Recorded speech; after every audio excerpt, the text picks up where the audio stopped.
안녕하세요. 다이아몬드의 정석 이동우입니다. 오늘은 금, 은 얘기를 좀 하도록 하겠습니다. 금 제품을 착용하는데 옷에 좀 묻거나 피부에 묻어나는 거에 대한 이야기, 이거 가짜 아닌가 이런 생각을 하시는 분들이 종종 있어서 제가 몇 가지 예만 갖고 안내를 드리도록 하겠습니다. 은 제품부터 할까요? 은기입니다.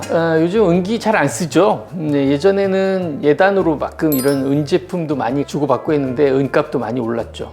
또 이상한 쪽으로 받았다가.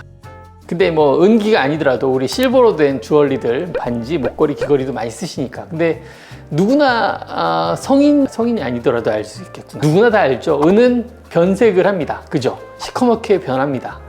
황하고 결합을 해서 황화은이 표면에 생성이 됩니다. 우리 가끔 은 제품으로 뭘 먹을 때 변하면 이거 독극물이 있는 거보다 라고 말을 하는데 그게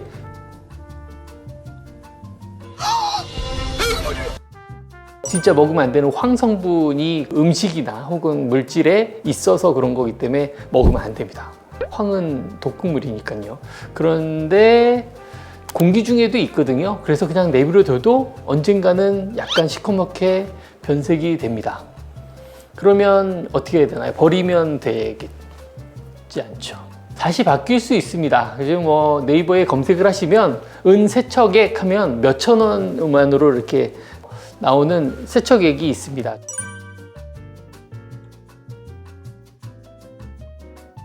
산성분으로 된 계면활성제인데요. 다시 그 황을 은으로부터 분리시키는 그런 화학성분입니다. 그래서 사실 냄새도 좀 고약하고 먹으면 안 되는 독극물이기 때문에 혹시 그걸 이용해서 닦더라도 막 문지르지 않아도 됩니다. 그냥 붓으로 발라주거나 혹은 담가둬서 흔들기만 해도 검게 된 제품이 뭐든 다시 하얗게 환원되거든요. 근데 문제는 그게 먹으면 안 되기 때문에 물로 잘 닦아주시고 피부에도 안 묻게 잘 이제 관리를 해주셔야 됩니다. 그 외에는 뭐 치약으로 가끔 닦아라 뭐 이런 얘기도 치약으로 닦아야 된다. 민간요법? 민간요법? 이것도 민간요법이라고 할 수 있나? 닦을 수 있습니다. 원리는 아셔야 되죠.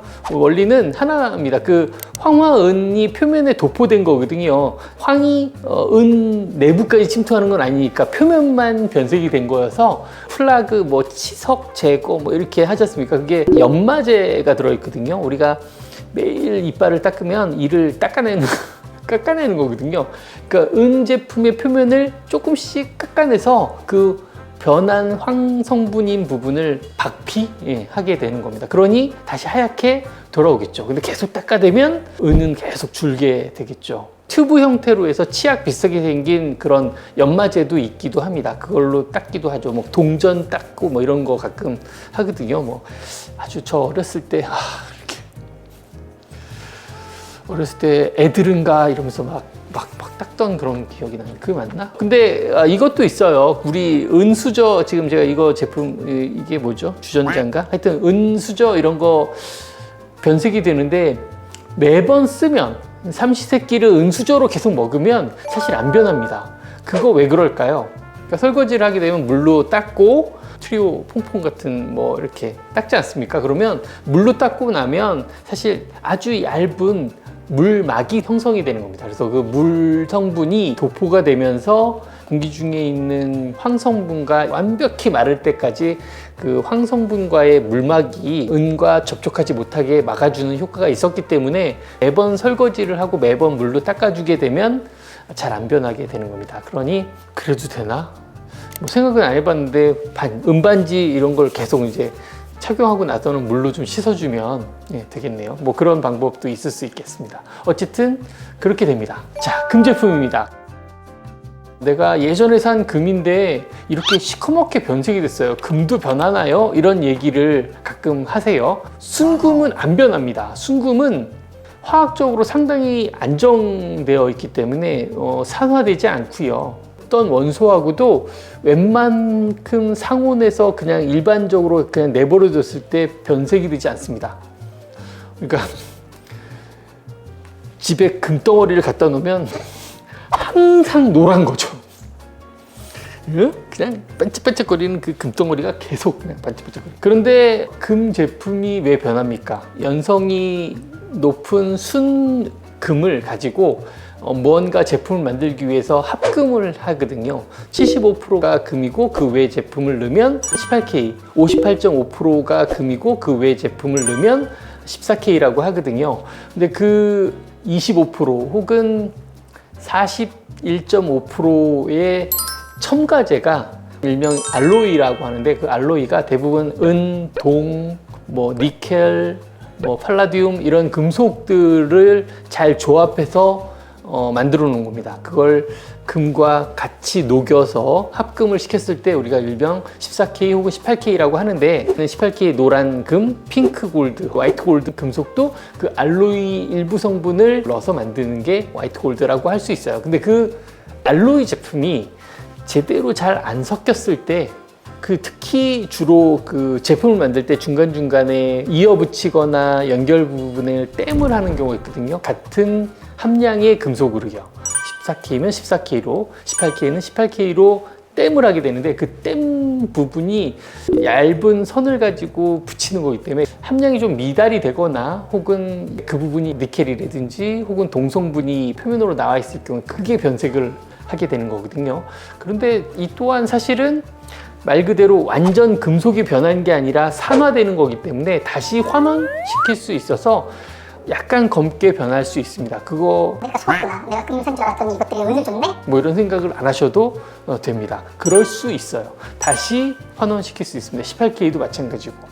그런데 이제 문제는 반지나 목걸이를 했는데 옷이나 피부에 뭔가 시커먼 게 묻어나요 라고 하시는 분도 있어요. 혹시 지금 뭐 체인 같은 거라든지 갖고 계시면 하얀색 천에 체인을 놓고 이렇게 한번 이렇게 닦아 보십시오. 그럼 가끔 이렇게 검은색 줄이 생기는 경우 있습니다. 주얼리를 만들고 난 표면상에, 그러니까 작은 기포 안에 그 찌꺼기 같은 변색된 산화물질이 계속 만들어지고 있어서 세척을 해서 없애도 다시 산화돼서 그 부분을 채우고 그렇게 됩니다. 그러니까 실은 만들 때 그 고온으로 열을 받았다가 식히면서 대부분 기포들이 생기는 걸 천천히 식히면서 막았어야 되는데 조금 급하게 식혔다든지 뭐 다른 여러 가지 영향으로 인해서 마이크로성의 작은 기포들이 있어서 그런 것이 묻어 나올 수도 있습니다. 그렇게 묻을 경우에는 세척을 잘 하거나 다시 한번 열 처리를 해가지고 기포를 최대한 없애는